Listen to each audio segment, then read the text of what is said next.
നിങ്ങൾ ഇപ്രാവശ്യം കൊടുങ്ങല്ലൂർ ഭരണിക്ക് പോകാൻ പ്ലാൻ ചെയ്തിട്ടുണ്ടോ? അങ്ങനെയാണെങ്കിൽ ഞാനൊരു കഥ പറയാം. എൻ്റെ ചെറുപ്പത്തിൽ ഹരിമേനോൻ്റെയും ജിതിനേൻ്റെ ഒക്കെ പടങ്ങൾ കണ്ടിട്ടാണ് ഈ കൊടുങ്ങല്ലൂർ ഭരണിനെ കുറിച്ച് ഞാൻ അറിയുന്നത്. അപ്പോൾ ഞാനെന്ന് എന്താ ചെയ്തിരുന്നു വെച്ച് കഴിഞ്ഞാൽ അവരുടെ ഫോട്ടോസൊക്കെ ഇങ്ങനെ ഡൗൺലോഡ് ചെയ്തിട്ട് ഫേസ്ബുക്കിൽ ഡൗൺലോഡ് ചെയ്തിട്ട് മൊബൈലിൽ ഒരു ഫോൾഡറിലാക്കിയിട്ട് ഇങ്ങനെ വെക്കും. അതിങ്ങനെ ഇടയ്ക്ക് ഇരുന്ന് കാണുകയൊക്കെ ചെയ്യൂട്ടാ. അപ്പോൾ എനിക്ക് ഭയങ്കര ആഗ്രഹമായിരുന്നു ഭരണിക്ക് പോകണം, ഫോട്ടോ എടുക്കണം എന്നുള്ളതൊക്കെ. പിന്നെ കോളേജിൽ എത്തിയപ്പോഴാണ് പോവാനൊക്കെ ഒരു ലോങ് യാത്രകളും കാര്യങ്ങളൊക്കെ നടന്നു തുടങ്ങിയത്. അപ്പോൾ കോളേജിൽ പഠിക്കുമ്പോൾ എൻ്റെ ഒപ്പം പഠിച്ചിരുന്ന കൂട്ടുകാരന്മാരുണ്ട്. അവരുടെ വീട് കൊടുങ്ങല്ലൂര് അവിടെ എത്തിയിട്ട് അവരുടെ വീട്ടിൽ സ്റ്റേ ചെയ്തിട്ട് ഷൂട്ട് ചെയ്യുക, അങ്ങനെയൊക്കെ ആയിരുന്നു പ്ലാന്. അപ്പോൾ ഏകദേശം ഒരു 3-4 കൊല്ലം പ്ലാൻ ചെയ്തിട്ടാണ് നമ്മുടെ പരിപാടിയൊക്കെ ഒന്ന് വർക്കൗട്ട് ആയത്. കാരണം നമ്മളൊരു പരിപാടി പ്ലാൻ ചെയ്ത് കഴിഞ്ഞാൽ ഒരു കാര്യം നടക്കാറില്ല. അപ്പോൾ 3 കൊല്ലം പ്ലാൻ ചെയ്തിട്ട് അങ്ങനെ നമ്മൾ പോവാനുള്ള പ്ലാൻ ഇട്ടു, സെറ്റാക്കി, എല്ലാം സെറ്റായി. അങ്ങനെ 3 കൊല്ലത്തെ പ്ലാനിങ്ങിനൊടുവിൽ നമ്മൾ അവസാനം അവിടെ എത്താനുള്ള എല്ലാം സെറ്റപ്പായി.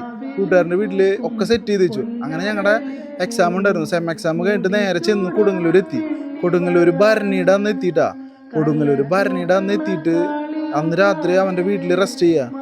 അപ്പണ്ട് ഭരണിയുടെ ഫോട്ടോസ് കാണുന്നു, വെളിച്ചപ്പാട് തുള്ളണതും പിന്നെ ബ്ലഡൊക്കെ ഇങ്ങനെ. അപ്പോഴാണ് ഈ വാളോണ്ട് അടിച്ചിട്ട് തലയൊക്കെ പൊട്ടിച്ചിട്ടുള്ള ചോരയുടെ ഫോട്ടോസും മഞ്ഞപ്പൊടിയുടെ ഫോട്ടോസൊക്കെ കാണുന്നു. ഞാനും വിചാരിച്ചു കഴിഞ്ഞ കൊല്ലത്തെ ഫോട്ടോസ് ആൾക്കാർ അപ്ലോഡ് ചെയ്യണതാവും. അപ്പോഴാണ് മനസ്സിലായത് ഭരണിയുടെ പടങ്ങൾ ഇറങ്ങി. ഭരണി കഴിഞ്ഞിട്ട് ഞാൻ അവിടെ എത്തിയിരുന്നു. ശരിക്കും പറഞ്ഞാൽ നല്ല വിഷമം തോന്നും. കാരണം എന്താ വെച്ചാൽ നമ്മൾ 3 കൊല്ലം കാത്തിരുന്നിട്ട് അവസാനം അവിടെ ചെന്നിട്ട് പടങ്ങൾ പോലും എത്തിയില്ലാണ്ട് പിറ്റത്തെ ദിവസം പുലർച്ചെ 5 മണിക്ക് കഴിഞ്ഞിട്ട് ഞാൻ വീട്ടിലേക്ക് പോന്നു. നല്ല രസമായിരുന്നു. രാവിലെ ആ തണുപ്പത്ത് ബസ്സിലിരുന്ന് കുറച്ച് കരയേണ്ടൊക്കെ വന്നു. കാരണം ഇത്രയും കാലം പ്ലാൻ ചെയ്തല്ലേ. ഞാൻ പറയാൻ വന്ന് വേറൊന്നല്ല, കൊടുങ്ങല്ലൂർ ഭരണി എന്ന് പറഞ്ഞു കഴിഞ്ഞാൽ നമുക്ക് ഫോട്ടോഗ്രാഫേഴ്സിന് ഫോട്ടോ എടുക്കാൻ പോകേണ്ടത് എന്ന് പറഞ്ഞാൽ അശ്വതി കാവുതീണ്ടലാണ്, അതായത് ഭരണിയുടെ തലേ ദിവസം. അപ്പൊ നിങ്ങൾ കൊടുങ്ങല്ലൂർ ഭരണി എന്ന് വെച്ചിട്ട് അന്നത്തെ ദിവസം അവിടെ പോകണ്ട.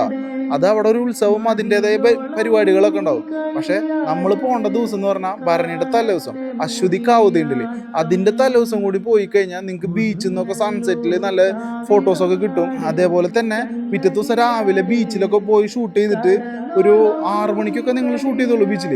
ശേഷം അമ്പലത്തിൽ വരും അവര്, കുളിച്ചിട്ട് അമ്പലത്തിൽ വന്നിട്ട് കോഴിക്കല്ല് മൂടിയൻ്റെ അവിടെയൊക്കെ നല്ല നല്ല പടങ്ങൾ നമുക്ക് കിട്ടും. ശേഷം അതിൻ്റെ അടുത്തൊരു തറവാടുണ്ട്, ആ തറവാട്ടിൽ നമുക്ക് ഷൂട്ട് ചെയ്യാൻ പറ്റും. ആ തറവാടിൻ്റെ ഏകദേശം ഫോട്ടോസ് ഞാൻ ഇത് കഴിഞ്ഞിട്ട് കഴിഞ്ഞാൽ ഇതിൻ്റെ എൻഡിൽ കൊടുക്കുന്നുണ്ട്. ആ തറവാട്ടിൽ ഒരു ലൈറ്റ് ഒക്കെ വരുന്ന ഒരു സെറ്റപ്പ് ഉണ്ട്. അതിൻ്റെ നടുവിൽ ഇങ്ങനെ വെളിച്ചപ്പാട് കളിക്കുന്നതൊക്കെ കാണാൻ നല്ല ഭംഗിയാണ്. ഈ ഡാർക്ക് റൂം സെറ്റപ്പില് നടുവിൽ റെഡ് ക്ലോത്തില് ആ ഡ്രസ്സ് ധരിച്ചിട്ടോ വെളിച്ചപ്പാടം നിൽക്കണ കിട്ടില്ല പടങ്ങൾ കിട്ടും. അപ്പൊ നിങ്ങള് പോയി നോക്ക്. അപ്പൊ ശ്രദ്ധിക്കുക, ഈ ദിവസം പോവുക. Happy shooting. Thank you. കടലോളം നീ കളിയാട് തകൃതാളും